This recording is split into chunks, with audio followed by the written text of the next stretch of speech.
नमस्कार बंधुरा आपनी यदि भारतेर द्वितीय बृहत्तम सरकारी बैंक पंजाब बैंकेर एकजन ग्राहक हये थाकेन ताहले आपनार जन्य अवश्य खूबই खाराप खबर आछे। कारण पंजाब बैंक तादेर ग्राहकदेर बड़सड़ कयेकटी झटका दिल। कयेकटी केन बोलछि, कारण पंजाब बैंक तादेर जे अ্যাকাউন্ট संक्रांत सेविंग्स अ্যাকাউন্ট होते पारे, कारेंट अ্যাকাউন্ट होते पारे बा कैश क्रेडिट अ্যাকাউন্ট होते पारे, सेई समस्त अ্যাকাউন্টেर विभिन्न धरनेर चार्ज अनेकखानि बाड़िये दियेছে। विभिन्न धरनेर चार्ज बोलते যেমন অ্যাকাউন্টের বিভিন্ন ধরনের কাজকর্ম, সে চেক বই হতে পারে, টাকা লেনদেন হতে পারে, বা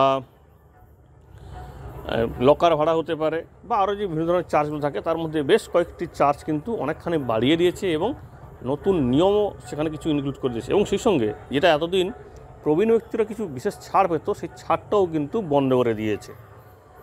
তো আশা করি আপনারা সম্পূর্ণ ভিডিওটি দেখবেন, কারণ এটা নতুন বিজ্ঞপ্তি জারি করা হয়েছে এবং এটা নতুন নিয়ম অনুযায়ী লাগু হবে 29শে মে থেকে। অর্থাৎ 29শে মে 2022-এর পরে যত আপনি ট্রানজ্যাকশান করুন বা অ্যাকাউন্টের কাজ করুন না কেন, আপনাকে কিন্তু এই নতুন নিয়মে চার্জ দিতে হবে।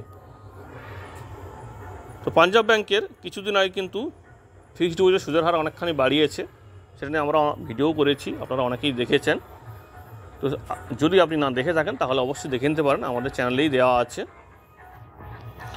দেখে নিই, এখানে দেখুন আমি বিজ্ঞপ্তিটা কেটে কেটে আপনাদের বোঝার সুবিধার জন্য দিয়েছি। দেখুন এখানে বিজ্ঞপ্তিটা দেওয়া আছে 29শে মে 2022 থেকে এই নতুন চার্জটি শুরু হবে বা নতুন চার্জটি লাগু হবে।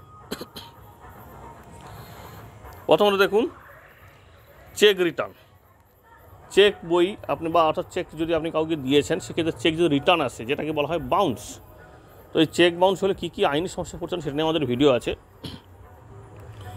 তো এই চেক রিটার্ন নিয়ে যেটা বলেছে, যদি আউটওয়ার্ড চেকস যদি রিটার্ন হয়, তার যে চেকটা বাইরে ইসিএস মানে ক্লিয়ারেন্সের জন্য পেমেন্টের জন্য বেরিয়ে গেছিলো, তো সেই চেকটা যদি রিটার্ন হয় ইসিএস বা ইলেকট্রনিক ক্লিয়ারিং সিস্টেম বা বিল জাতীয় কিছু যদি হয়, বিল পেমেন্ট করতে চাইছিলেন সেক্ষেত্রে রিটার্ন হয়, সেক্ষেত্রে এবারে নতুন চার্জ হবে 1 লক্ষ টাকা পর্যন্ত। যদি চেকের পরিমাণ হয় তাহলে আপনাকে 150 টাকা দিতে হবে।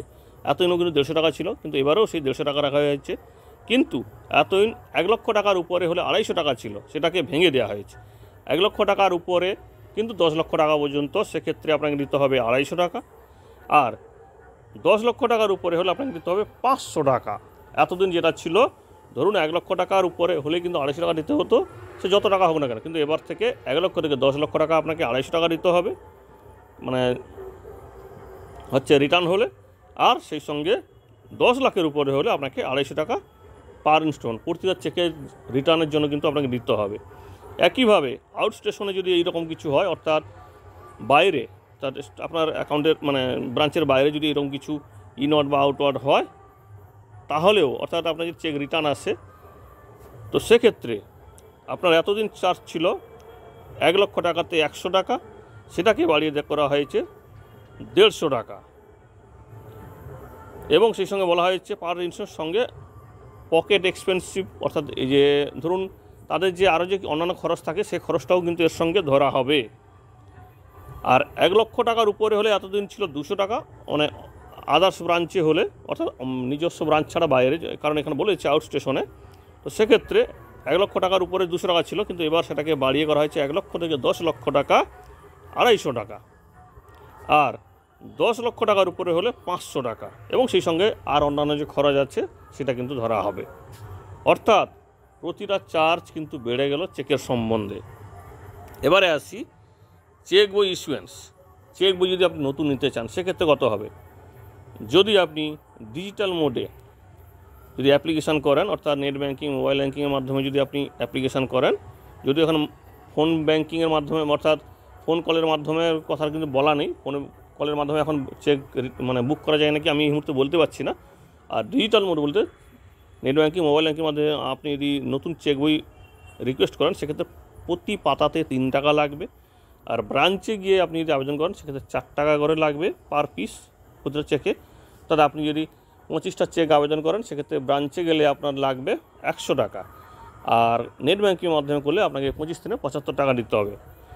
আর যদি নন পার্সোনালাইজ চেক হয় সেক্ষেত্রে আপনাকে 5 টাকা পার পিস দিতে হবে।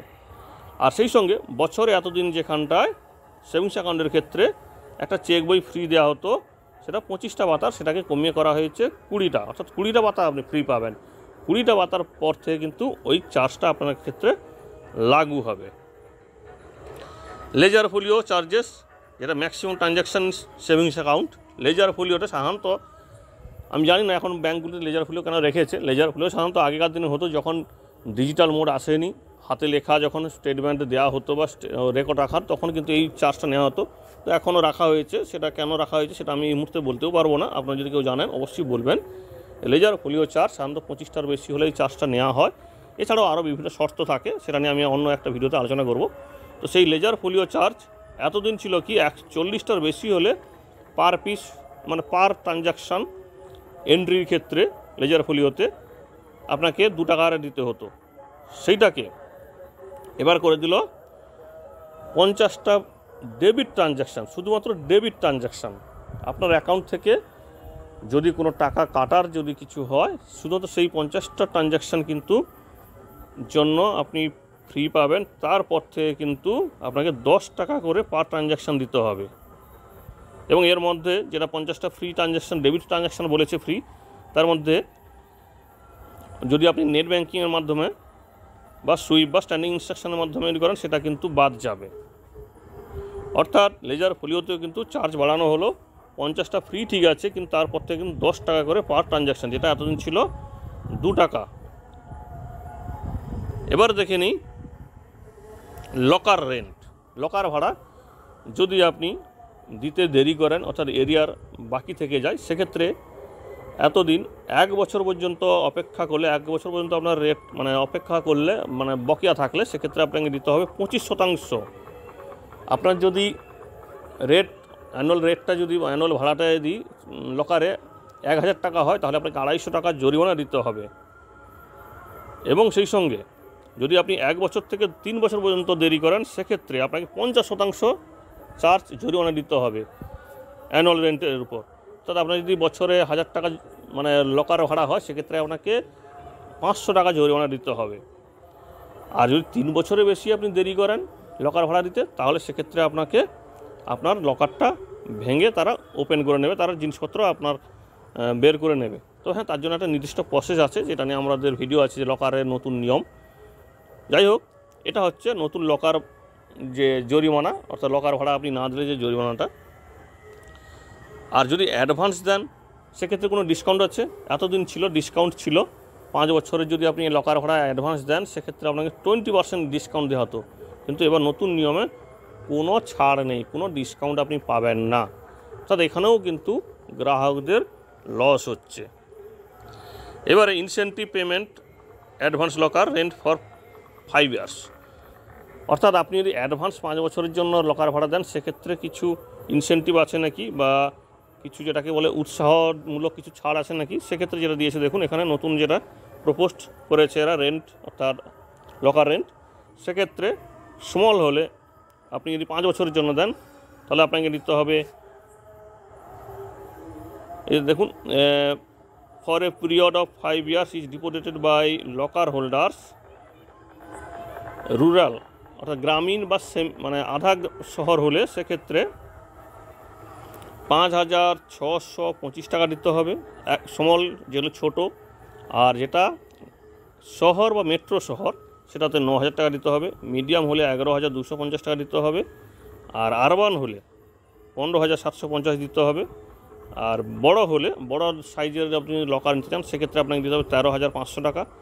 আর যদি মানে শহর বা মেট্রো শহরে হয়, সেক্ষেত্রে আপনাকে 24750 টাকা দিতে হবে।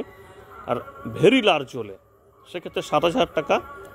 গ্রাম বা আধা শহরের দিকে হলে আপনাকে দিতে হবে 27000 টাকা। আর যদি আপনি শহর বা মেট্রো সিটিতে হয়ে থাকেন, মানে অর্থাৎ আপনার ব্রাঞ্চটা, সেক্ষেত্রে 36000 টাকা আপনাকে দিতে হবে। আর এক্সট্রা লার্জ যদি আপনি লকার ভাড়া নেন, সেক্ষেত্রে 5 বছরে যদি আপনি পেমেন্ট করতে চান, সেক্ষেত্রে আপনাকে দিতে হবে 45000 টাকা গ্রামীণ বা আধা শহরে। আর শহর হলে বা মেট্রো সিটিতে হলে, সেক্ষেত্রে আপনাকে দিতে হবে 45000 টাকা। একই রেখেছে দুটো ক্ষেত্রেই। তবে হ্যাঁ, সেই সঙ্গে বলা হয়েছে 25% প্রিমিয়াম হিসাবে আপনাকে এক্সট্রা দিতে হতে পারে, যেগুলো আইডেন্টিফাইড মেট্রো সিটি, সেগুলোতে কিন্তু মেট্রো ব্রাঞ্চ যেগুলো, সেগুলোতে আপনাকে 25% বেশি চার্জ দিতে হতে পারে। এবং সেই সঙ্গে বলা হয়েছে যদি কেউ লকার হোল্ডার সারেন্ডার করে লকারটাকে তার এক্সপায়ারি ডেটের আগে, সেক্ষেত্রে তার যা ভাড়া হতো অরিজিনাল ভাড়া, এটা তো ইনসেন্টিভ দিয়ে ছাড় দিয়ে এই ভাড়াটা, তাহলে সেক্ষেত্রে তার সেই হিসাবে কিন্তু টাকাটা নেওয়া হবে। অর্থাৎ এই যে একটু যে 5 বছর দিলে একটু কম হতো, সেই কমটা কিন্তু আপনি পাবেন না, যেটা অরিজিনাল ভাড়া, যেটা নিয়ে আমাদের আরেকটা ভিডিও আছে। তো সেই আপনাকে অরিজিনাল ভাড়াটাই কিন্তু দিতে হবে। এবার আসি ক্যাশ হ্যান্ডেলিং, সেটা আপনার নিজস্ব ব্রাঞ্চ হোক বা অন্য ব্রাঞ্চে হোক, সেক্ষেত্রে কত কী চার্জ লাগবে। দেখুন এখানে দেওয়া আছে 3টা ট্রানজ্যাকশান ফ্রিতে পাবেন, এতদিন তাই ছিল নিয়ম, এবং সেটা নেট ব্যাঙ্কিং, মোবাইল ব্যাঙ্কিং বা এটিএমের মাধ্যমে ছাড় থাকবে। কিন্তু তারপর থেকে 1 লক্ষ টাকা, তবে হ্যাঁ এর মধ্যে 1 লক্ষ টাকা কিন্তু পার ডে, 1 লক্ষ টাকার বেশি কিন্তু আপনি একদিনে ক্যাশ ট্রানজ্যাকশান করতে পারবেন না। এবং সেই সঙ্গে বলা হয়েছে 1 লক্ষ টাকার উপরে হলে প্রতি 1000-এ 1 টাকা করে আপনাকে চার্জ দিতে হবে, এবং যার মধ্যে মিনিমাম আপনার 50 টাকা দিতে হবে। অর্থাৎ ধরুন আপনি 1,01,000 টাকা দিলেন, সেক্ষেত্রে কিন্তু আপনাকে 50 টাকা চার্জ দিতে হবে। কারণটা কি, মিনিমাম 50 টাকা আপনার। এবারে এতদিন ছিল কি, এই যে ক্যাশ ট্রানজ্যাকশানের জন্য সিনিয়র সিটিজেনদের ছাড় ছিল, যে 3টার বেশি হলে যে চার্জটা নেওয়া হতো সেটা কিন্তু আর থাকবে না। সিনিয়র সিটিজেনদের এই সুবিধাটা কিন্তু বন্ধ করে দেওয়া হলো। এটা সেভিংস অ্যাকাউন্টের। আর current account, cash account, overdraft বা আদার অ্যাকাউন্ট হলে সেক্ষেত্রে পার ডে 1 লক্ষ টাকা ফ্রি, আর 1 লক্ষ টাকার উপর হলে সে 1 টাকা প্রতি 1000-এ, কিন্তু যার মিনিমাম হবে 100 টাকা আর ম্যাক্সিমাম হবে 3000 টাকা। এবং কোন কোন ক্ষেত্রে চার্জ নেওয়া হবে না বলা হয়েছে দেখুন,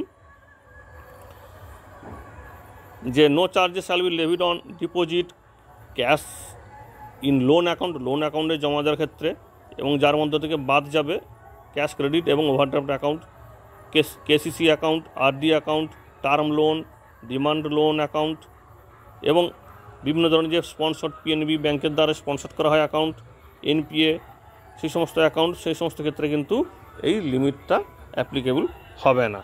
অর্থাৎ এখানে প্রবীণ ব্যক্তিদের জন্য যে ছাড়ের ব্যবস্থা ছিল সেটা কিন্তু আপাতত নতুন নিয়মে বন্ধ হয়ে গেল 29শে মে 2022 থেকে। এই হচ্ছে পাঞ্জাব ব্যাংকের নতুন যে চার্জগুলো ঘোষণা করা হয়েছে। এবং এরপর থেকে আপনি 29শে মের পর থেকে যখন ব্যাংকে যখন কাজ করতে যাবেন, অবশ্যই নতুন চার্জগুলো মাথায় রাখবেন, নাহলে কিন্তু আপনার অতিরিক্ত অনেকখানি টাকা খরচা হয়ে যাবে। আশা করি আপনারা সম্পূর্ণ বিষয়টি বুঝতে পেরেছেন। যদি ভালো লাগে তাহলে প্লিজ ভিডিওকে লাইক ও কমেন্ট করে আমাদেরকে চ্যানেলটিকে সাবস্ক্রাইব করে রাখুন। ধন্যবাদ।